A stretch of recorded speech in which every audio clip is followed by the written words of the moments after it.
What's going on, everyone? Welcome back to the Varsity Overland channel. Today we're taking a look at my spare tire carrier mounted on the back of the truck. This is called the Hitchgate from Wilco Offroad. In a moment, I'm going to explain why there's really only one reason why you need your spare tire mounted on the back of the truck. And of course, I didn't get it for that reason. So overall, is it worth it to have this spare tire carrier?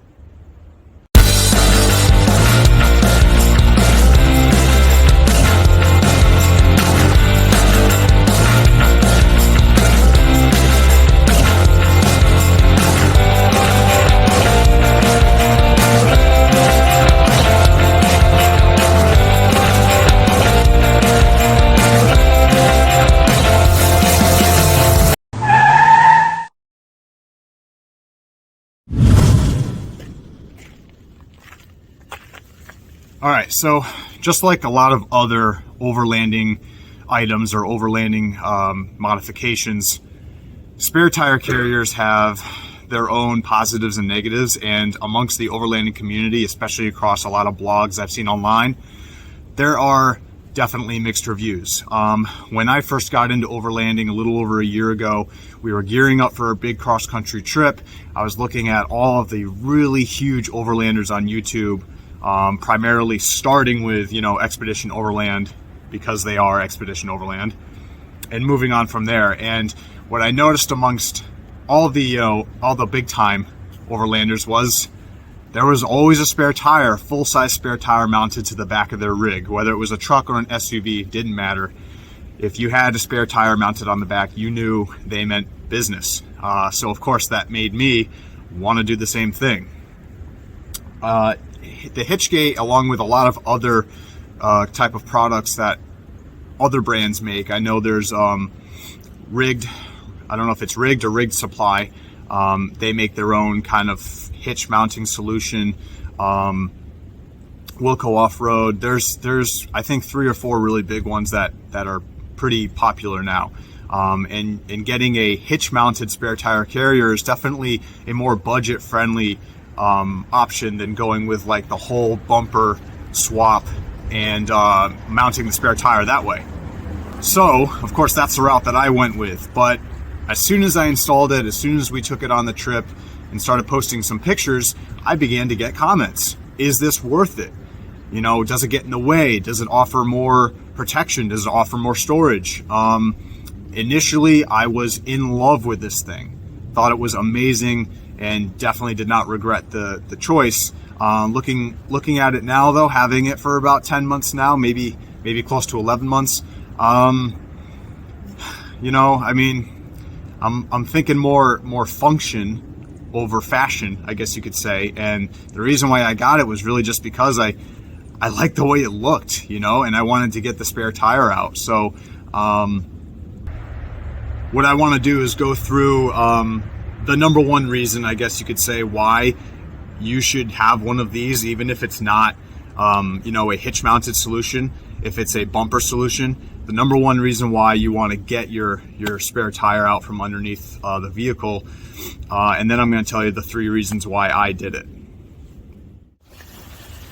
So first and foremost, the number one reason why anyone should get a spare tire carrier, whether it's a hitch mounted solution or a bumper solution, is because their spare tire happens to be too big to fit in the stock or the OEM position. So in my case, the spare tire would belong up underneath the bed of the truck, and I would get a spare tire carrier if my wheel or tire were too big to do that. And for those of you who don't know, I have not upgraded that situation at all. So technically this is my stock 31, just like that one and the other one. So I did not get my spare tire carrier for the real only reason you would need to. If you upgrade your wheels and tires, you end up getting a lift or whatever, you end up slopping 35s or 37s or whatever, then yeah, obviously it's not going to fit down below in the original OEM position that your first tire did. So that's when you actually, functionally need to consider getting a new mounting solution. So with that in mind, let's get into the 3 reasons why I decided to get a spare tire carrier. And the first being the most embarrassing, I loved it for the look. You know, stepping back, looking at the whole rig all together as one thing, posting all the pictures, it just, to me, it felt like it kind of completed the look of the overland vehicle. And, you know, sometimes we do things for function, sometimes we do things for fashion, and this might have been a fashion reason, okay?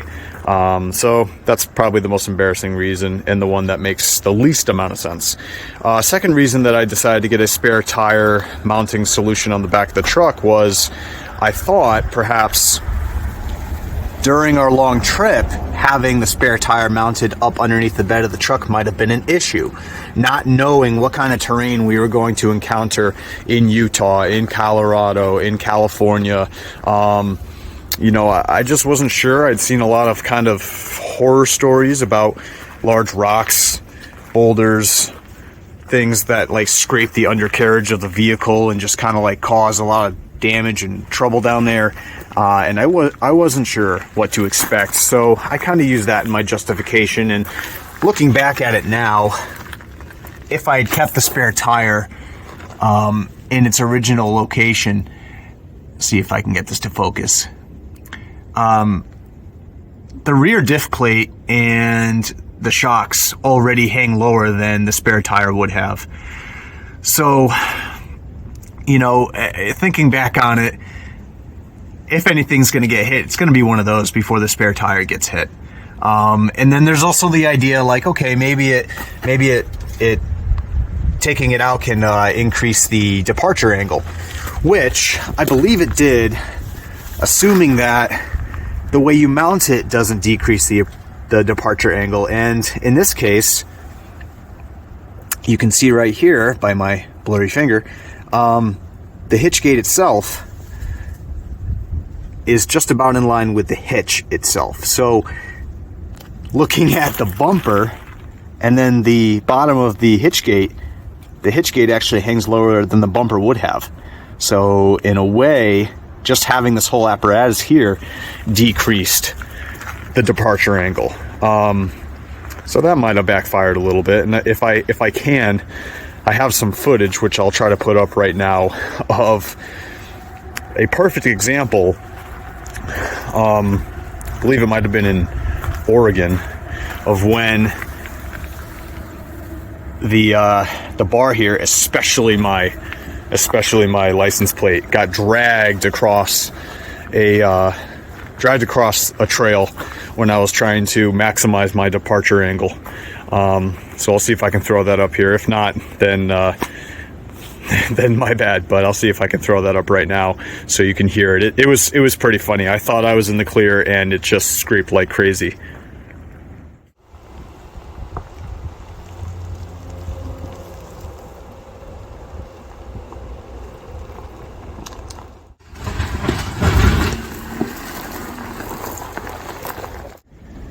And then finally, the third reason why I ended up going with a spare tire carrier, you know, specifically a hitch-mounted solution here, was to maximize some storage. You know, I knew that having a mid-sized truck like a Colorado, even though it's a ZR2 and its performance is amazing, it's still a Colorado, and the mid-sized truck doesn't offer a whole lot of, you know, storage space inside the cab or in the 5-foot bed. So I wanted something, you know, that I could maybe utilize or maximize some space, and that's why I ended up going with the tire carrier, so that I could have these little mounting options on the back. Let me see if I can open this really quick. Yeah, that didn't come with it. We'll talk about that in a minute. And we'll talk about this pin in a minute as well. But opening this up, these items here, these plates, are meant to allow some attachments. So the plates don't come with the whole spare tire carrier. You have to buy them separately. They bolt on in 2 sections around, kind of like this housing. And there's a lot of options that can be used here. As long as you pass some carriage bolts through these sections and secure them into place. There's a lot of stuff that you can attach, and obviously I had some things attached on for a little too long. You know, they ended up rubbing, getting rid of the powder coat, and now there's rust. You can put roto packs, you can put max tracks, you can put, I mean, honestly, you know, you think of anything and you can probably mount it here. What we ended up doing was storing our jerry can and high lift jack. And you can see the bottom here where the high lift jack kind of eroded away. Some of the powder coat and the bare metal was exposed. I'm gonna have to take care of that. There's like little bits of rust here and there from wear and tear on this thing, which I don't know, in 10 months, is that supposed to happen? I doubt it. Try my best to keep this thing washed every few months, but I live in Connecticut, New England, lots of road salt, stuff gets worn away pretty fast. Anyway, I was trying to maximize storage, and it worked out pretty well, I'd say for the most part, except my jerry can kept knocking into the tailgate here, which kind of scratched up the paint. Luckily I have an appointment to have that all fixed, so back of the truck will look all nice and purty again pretty soon. But regardless, I was trying to maximize some storage, and in doing so ended up kind of limiting the mobility of this swing out arm. You'll notice right now it should go together. Oh, just fine. Yeah, so I mean, it pretty much lines up.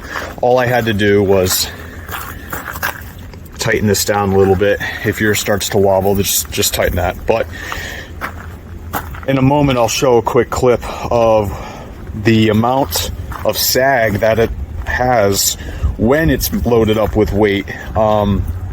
And all that truly wanted me to do, you know, for our next big trip is not utilize it for storage space, not put anything heavy on it. I mean, there was a 5 gallon can of gasoline, 5 gallon jerry can, and a high lift jack, which is not an absurd amount of weight. I mean, it is heavy, but it caused the entire arm to like sag a little bit, so it wouldn't even line up when I was trying to close it. And being on the road for 5 weeks, opening and closing this thing every single day just to get into the bed of the truck for, you know, large items or like an extra roll of toilet paper, perhaps, just kind of dealing with this whole thing every single time, it got to be a little bit of a pain.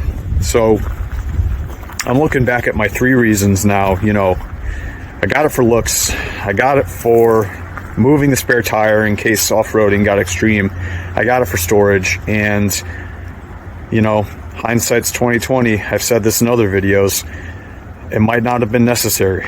Going into those pins, however, this is the pin that it comes with, and it adds just a little bit more of a possible issue, because you'll notice all this oil and grease right here. If this thing is not greased up like crazy, it's tough to put into place. And I know it should be pretty sturdy. It should not just slide in and out, you know, like a piece of cake, because of safety reasons, but you got to grease it up. And once it's all greased up, you go to use it. I'm telling you, if I don't pick it up like this with like 2 or 3 fingers and be all careful about it, my entire hand just gets disgusting. And then finally, we have this thing. This did not come with the Wilco Hitchgate, so please do not freak out that, you know, an item from that company got all destroyed like this. This is just something I picked up at my local auto shop, so that I could utilize it, because one of the cool features of this device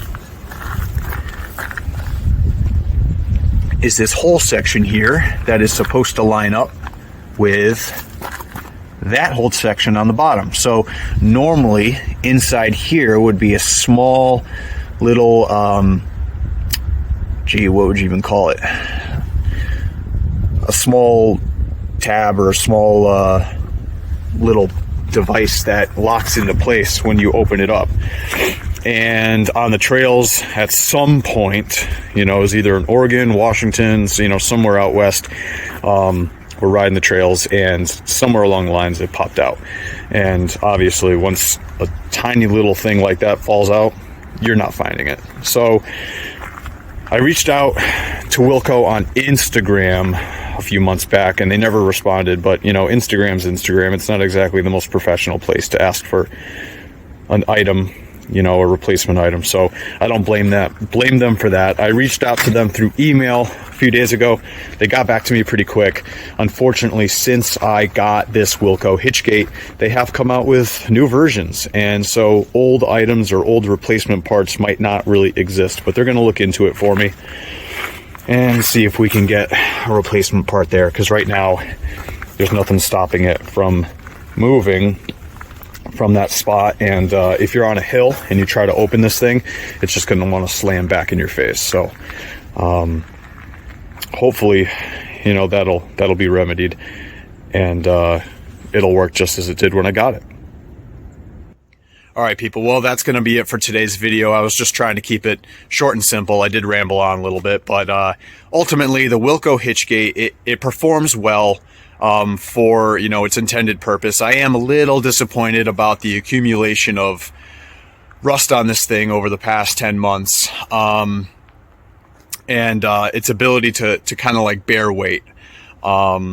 And I guess I can also mention how, you know, your departure angle might be slightly compromised. You know, like I said when I started, every overland product has its pros and cons. They all have, you know, discussions of their own on blogs and things like that. So you can probably find just as many good things and bad things about this product or any hitch mounting tire solution kind of product. So ultimately, you know, now that I'm looking at it and I'm doing this video, I'm thinking I might try to clean it up, get rid of all that rust, powder coat the whole thing again, and possibly throw it up online to sell it. So if you live in the New England area and you're willing to take a little bit of a drive and meet me up somewhere, it could be yours. Who knows? I don't really know whether or not I'm going to sell it. If you are interested, feel free to message me. You can find me on YouTube or Instagram. The whole package itself is like a $500 thing, you know, with the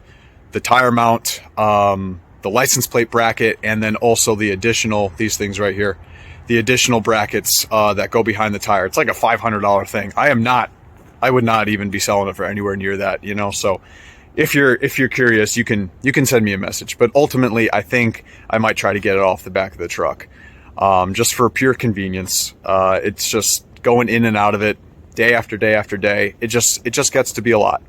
And I could take it off and put it back on, but the tightening solution down inside the hitch, in order to keep it like super secure and stop it from wobbling, it is not an easy process. It's like a one and done deal. You finish mounting it and you're like, I hope I don't have to do that again for a few months. And that's exactly how I felt when I put it on. So once I take it off, I'm probably just going to leave it off. And it is cold and my hand is shivering, so my bad. But anyway, that's it. That's all I got today. So, you know, if you like it, let me know, comment down below, and peace.